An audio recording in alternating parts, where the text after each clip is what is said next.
Alcatraz, a prison surrounded by freezing water. Strong ocean currents.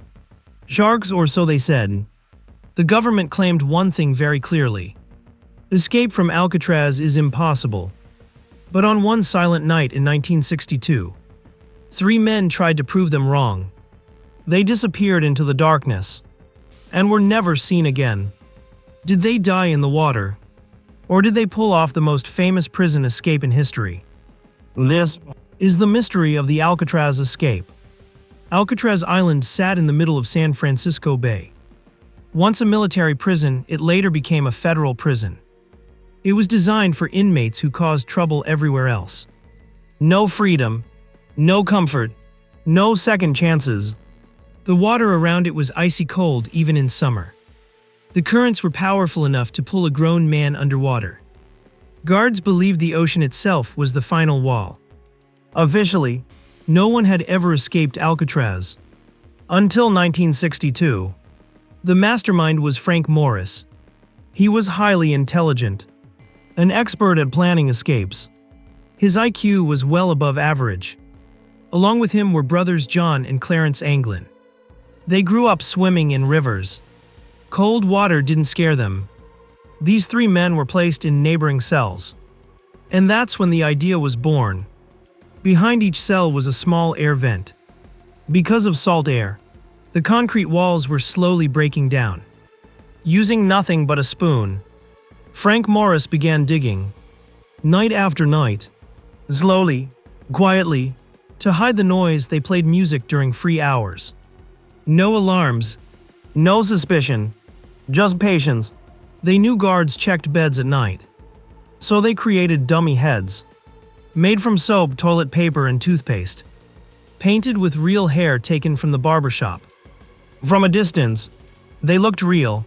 They also made a raft, using over 50 stolen raincoats, stitched together by hand. This was no random escape.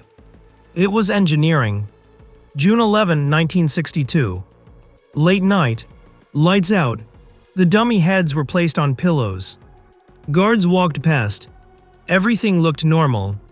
Then, the real escape began. They climbed through the vents, up a utility pipe, onto the prison roof. No sirens, no shouting, only wind and water. They reached the shore of the island, inflated the raft, and disappeared into the darkness. That was the last time anyone officially saw them. Morning arrived.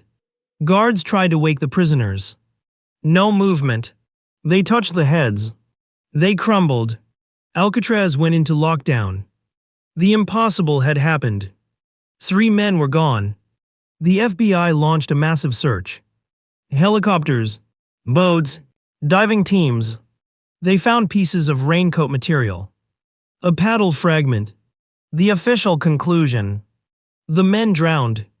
Cold water. Strong currents. Case closed. Or so they said. Years later, questions emerged. No bodies were ever found. The Anglin family claimed they received postcards. Flowers were anonymously sent to their mother. In Brazil, a photograph surfaced. 2 men standing together, resembling the Anglin brothers. The FBI quietly reopened the case, then closed it again.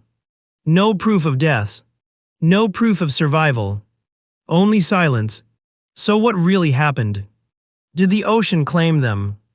Or did they beat a system that claimed perfection? Alcatraz still stands today.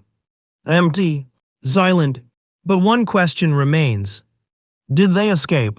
Or did the prison just never admit defeat? You decide.